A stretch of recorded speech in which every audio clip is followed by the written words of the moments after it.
Wanderlust is I sat thy name. What fun is in this game? You shall know as you see. These travelers guess thee. For thy spirits that they chase and guess the correct place. So here we have 4 travelers with us play the game of Wanderlust. And let us explore with them as they unveil to us the exquisite architecture that lies in every corner of the world. Here, I would like to welcome our special guests on the show, Miss RV, Miss Kalpata, Master Alvin, and Miss Trisha. Thank you so much for joining me. I am so delighted to have you all on our show. Thank you for having us. We're equally excited. So let's see how many of you can put up with my craziness. The rules follow like this. Pick a number and it picks your fate. Drops you to a destination you love or hate. Guess the correct place in a second, not more than 10. With nothing but a single clue. So share your knowledge and test your wits to open the victorious gate. And it leads you as it does to prove your passion as a traveler and your mark in Wanderlust. So without any hesitation, let's begin. Pick a number and bibbidi bobbidi boo. Here goes your clue. I want to test my knowledge with the number 3 on the board.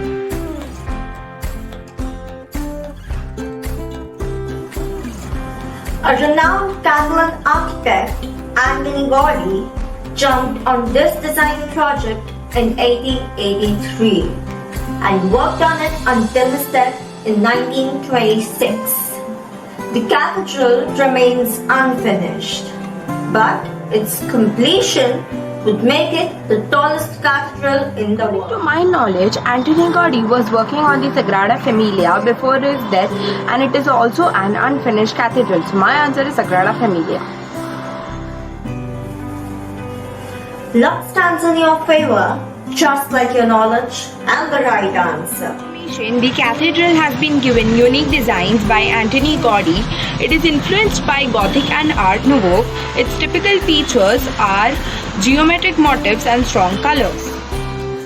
The church will have 3 grand facades: the Nativity facade to the east, the Passion facade to the west, and the Glory facade to the south.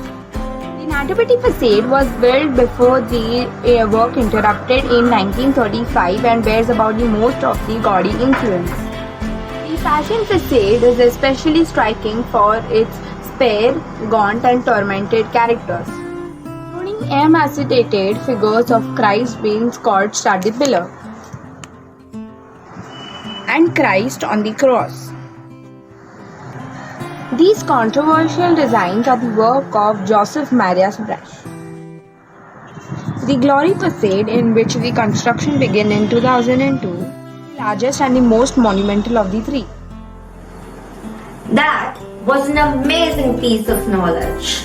So now, let's move on to the next one.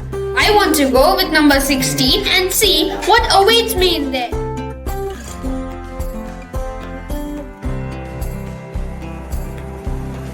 The palace was first built by Louis XIII as a hunting lodge of brick and stone. But it was later enlarged into a royal palace by Louis XIV. It has the Hall of Mirrors that features 357 mirrors aligned with windows to create a sense of symmetry. The palace Louis XIII built was the Palace of Versailles.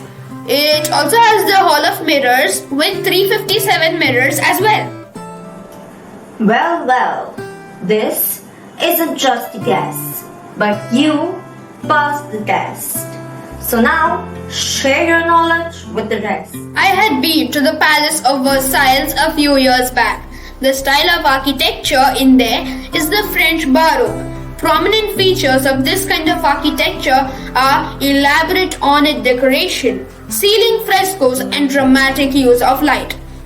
A court of 3,000 residents, including the king, the queen, the members of the royal family, government ministers, aristocrats, diplomats, and the civil servants, required a suitably grand building, and no expense was spared. Indeed, the new complex became the apogee of the palace architecture. Surrounded by 800 hectares of immaculate gardens with beautiful vistas, fountains, and statues, the palace contains several symmetrical suites of apartments for the public and private use of the king and queen, as well as numerous other architectural highlights. These included the Hall of Mirrors, the central gallery of the palace, which comprised of 17 mirror-clad arches reflecting the 17 windows. A total of 357 mirrors were used in its decoration as well. The ornamentations, the canvases, along with the ceiling that celebrate the apotheosis of the king, polychrome marbles, gilt bronzes were organized by Lebrun, and in this undertaking, he can be said to have reached the peak of expressive possibilities of French Baroque art. Well, that was something worth remembering. Quick, here comes the next one. So choose your number and test your wit. I would like to test the number 30.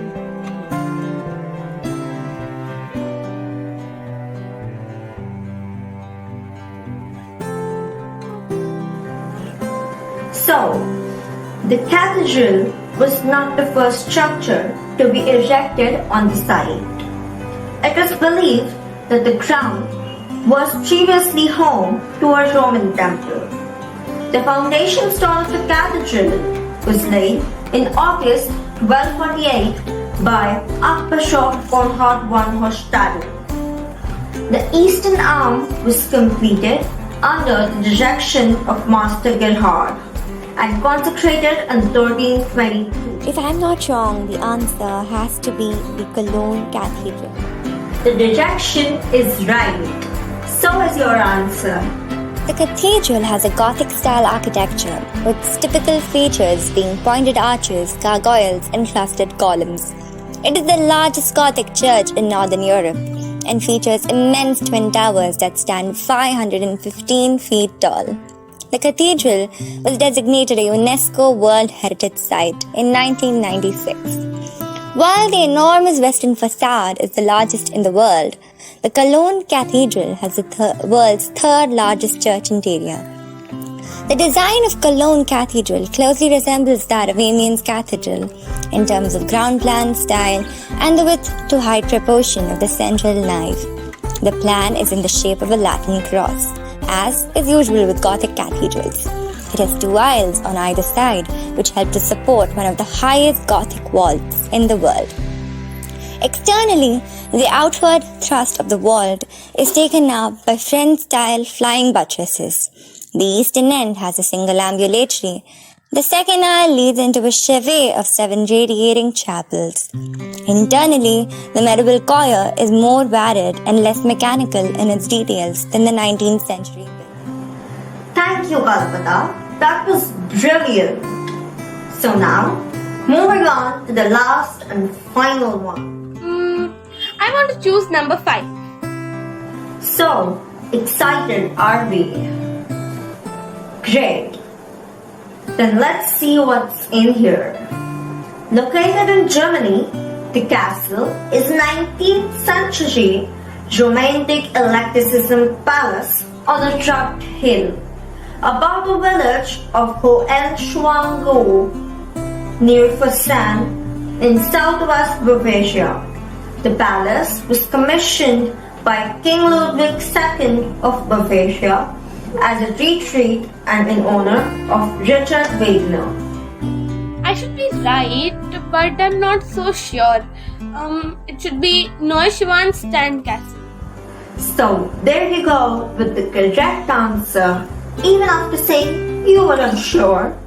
The castle is a Roman scheme revival architecture, with its major features being round towers with cone-shaped roofs, low arches over arcades, and doorways and columns and pilasters with spirals and leaf designs. Let's start with the most prominent aspect of the castle, which is the highest tower of the castle. It stands at a height of 213 feet. While the medieval castle looks grand and scenic from outside, it looks equally enchanting from inside.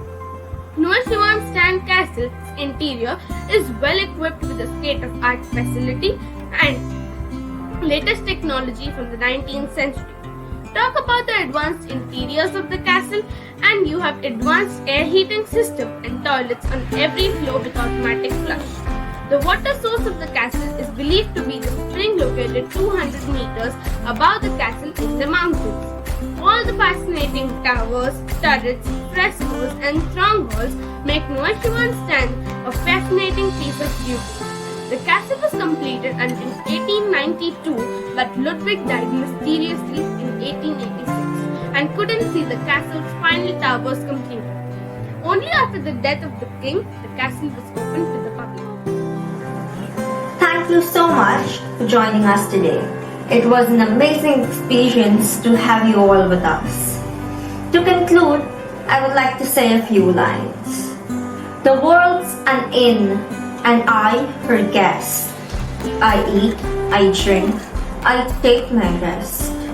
My hostess, nature, does deny me nothing wherewith she can supply me.